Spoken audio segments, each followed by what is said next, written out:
Hello there, wonderful people. Cousin Dougal here, ready to start off this week's adventure. While Blondie is away having her feet cleaned by special tiny fish. So I thought I'd start by giving a summary of where we got up to so far. So, Dr. Mee was a lone, angelic, time-traveling beauty. That's what it says here. And her brilliant sidekick, Mee, are being moved about through time and space by a mysterious force. And as we try to find out how all of existence is looking towards like one life. One life. That's the most important life there's ever been. And it's not me. If people are confused, tell them it's not me. So, are we going to find Isaac today, Dr. Mee? Oh, I hope so. I'm going to find the writer of this cheap trash and unleash my black belt in falafel. Okay. Oh, look. I feel like we're getting sucked back into the timey-wimey vortex. We're going to find someone. Hope they've got chocolate.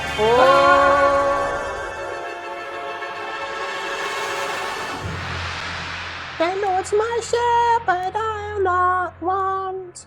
He makes me lie with Fear not, tiny one. Wait, you're not Isaac.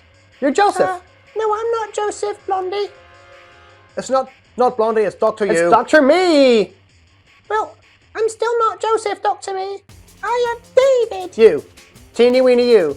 Our King David, the most amazing king Israel's ever seen, who killed a giant Goliath in a 1-to-1 death match in a valley. Oh, you just ruined my story. Oh, don't cry about it, honey. Everyone knows the story. No, I don't know the story. No one ever told me any of these stories when I was growing up. I'm finding it all fascinating. Well, okay, let's waste everyone's time then. Go on, Tiny David. Tell us your amazing story. Well, I was delivering packed lunches to my brothers who were in the king's army one day, and I helped change the whole war and everything. Why was there a war on? Oh, because huge bad people called the Philistines wanted to take over our country for themselves, so they just bullied their way in and brought out their biggest weapon. Oh my gosh. Was it some sort of rocket or an exploding cat? Was it An exploding cat? Really? Yeah. No, it was a giant man called Goliath. Oh, everyone's a giant to you, Tiny David. No, he was properly huge. He was even bigger than 2 meters high. 2 meters? That's how high a door normally is. Yes, but he was just under 3 meters. Oh my gosh. That's like a door and a half. That's right. Exactly. Oh, so we're measuring everything by doors now, are we? It's like the metric system never happened. So no one dared to fight him, but until somebody did, the war would keep on going. I knew that as a shepherd boy, I could use a slingshot and a stone to fight wolves and bears. I also felt like God was giving me the courage to do it. So I asked the king if I could fight him, and the king said yes. Okay, this is actually more exciting now. Okay, tell us. Anyone got any popcorn? Goliath came down from his side of the valley, and I came down from mine, and he shouted to the rest of the soldiers, "Do you think I am a dog? This child is like throwing a stick for me to fetch, not a soldier to fight." Well, that was a terrible, hurtful thing to say. Brilliant, brilliant. I am on his side. Oh, but I shouted back at him, "You come against me with your sword and your spear and your javelin, but I come against you in the name of the living God. Today I will get you, God will give you in my hands, and I will cut off your head and feed you to the birds." Not gonna lie, I did not expect those words to come out of his mouth. I think I'm on your side. Yay! I had 5 stones in my pouch. I ran fast towards Goliath. I put the first one in my slingshot and whizzed it round my head and let it go. It flew straight into the air and hit him on the head. He sank to the floor, there, dead. And I cut off his head. Oh, I think I'm going to be sick. This is an amazing story. I shouted to the troops that we had won, and the Philistines ran away. You know, that's what I want to do right now. Then did you take a selfie and award a documentary about your struggles as a shepherd and how that prepared you to defeat evil? What's a selfie? Oh, you poor impoverished historical figure. I don't suppose you know anyone called Isaac, do you? That's who we think we're looking for. I know that name. He's a very important person in my history. My mummy used to tell me those stories when I was growing up in Bethlehem. Bethlehem? Yes, That's where I was born, Bethlehem. O-M-M. Goodness! Goodness! Dr. Mee, Bethlehem, we have to... I do it too, tiny-whiny.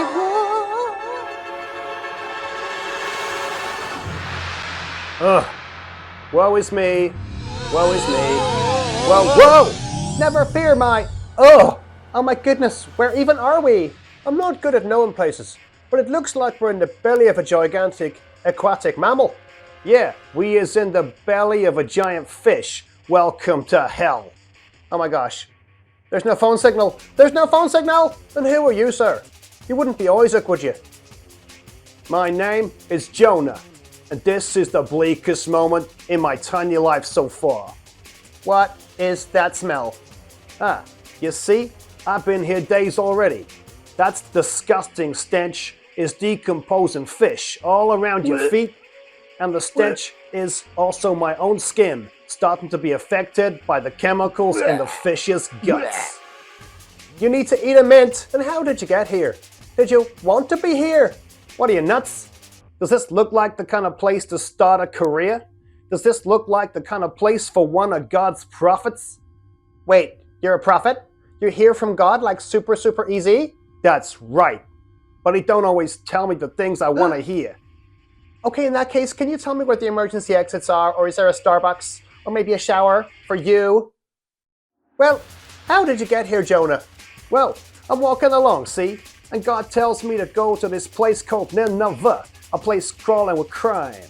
And I need to tell these people God wants to turn to him and to be saved, or he's going to destroy them all. And I'm like, tell those people they want to be saved? They don't deserve to be saved. They are terrible. So I decide to go the opposite way. Oh, running from God. I know how you feel. Running from God never seems to work for people. So how's it work out for you? Well, I get on this boat, right? Going the opposite way, and suddenly we all find ourselves in like a giant storm. And I'm like, it's probably me. You should throw me in the sea, then I can die and you can live. I've totally been on a boat to the Isle of Man in a storm. I would have thrown you over along with my sick bag. But what happened? So they throws me in the sea, and the storm, it suddenly stops. Dougal! Dougal? Where are you? Oh, there you are. That happened to Jesus. He was in a storm and suddenly it stopped. Yeah, I bet he wasn't swallowed by a giant fish, though. No, fair enough. That didn't happen. Not ever. So here I is. I've been here 3 days and 3 nights. That rings a bell. 3 days and 3 nights. In the depths of the sea as if I was dead. But you're not Isaac. I'm beginning to think this is all completely random. No. I don't think it is. I don't think it is, Dougal. I think there's a link. 3 days and 3 nights. Calming a storm. Defeating all of evil in one shot. Born in Bethlehem. Faithfulness. Meaning. Redeeming something. Saving people from slavery. Betrayed for money. And rising up to power. A ladder between heaven and earth.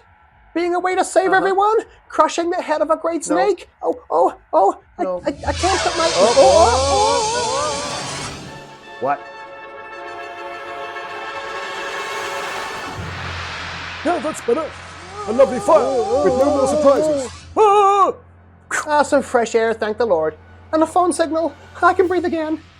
But you still stink of fish. Who are you? And how did you get here on this mountain?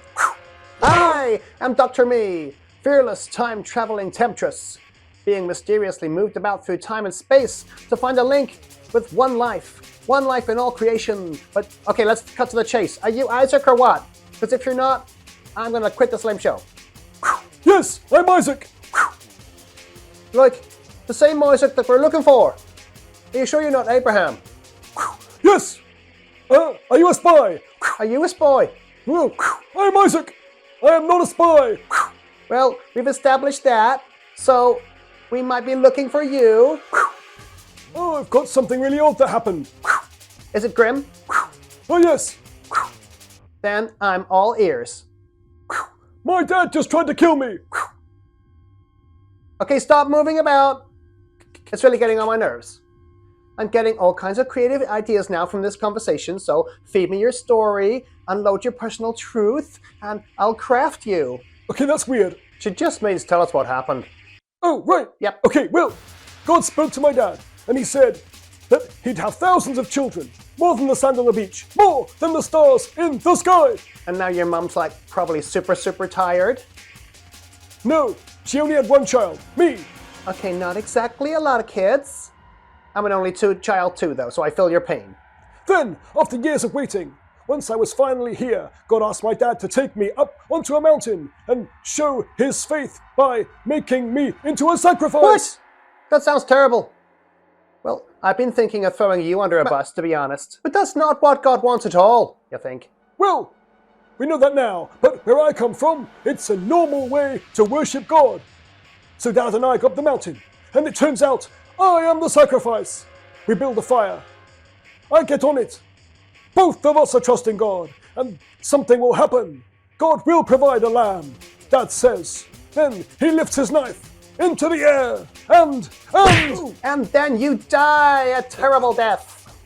No, I'm right here. Oh yeah, so what happened? Well, God said wait, and there, in the bush, was a ram, caught. God told my dad that the ram was to be the sacrifice, and we knew this God who was speaking to us wanted our faith and our love, not our blood. The God of mercy and hope. Okay, so God... Wait, you're an only son, right? Right, And you were willing to be sacrificed by faith, right? right. Oh my gosh! It's not you we should be looking for! It's the one from Bethlehem! Do you mean Ruth, who married Boaz? No, the other one! Oh, you mean King David, who was born in Bethlehem? No, the other one! What? The other one! Who are you talking about? It's people in your future! Oh my word. I feel we're being drawn away to the Here we go. timey-wimey vortex thing! Goodbye, Bye. Isaac! God bless you!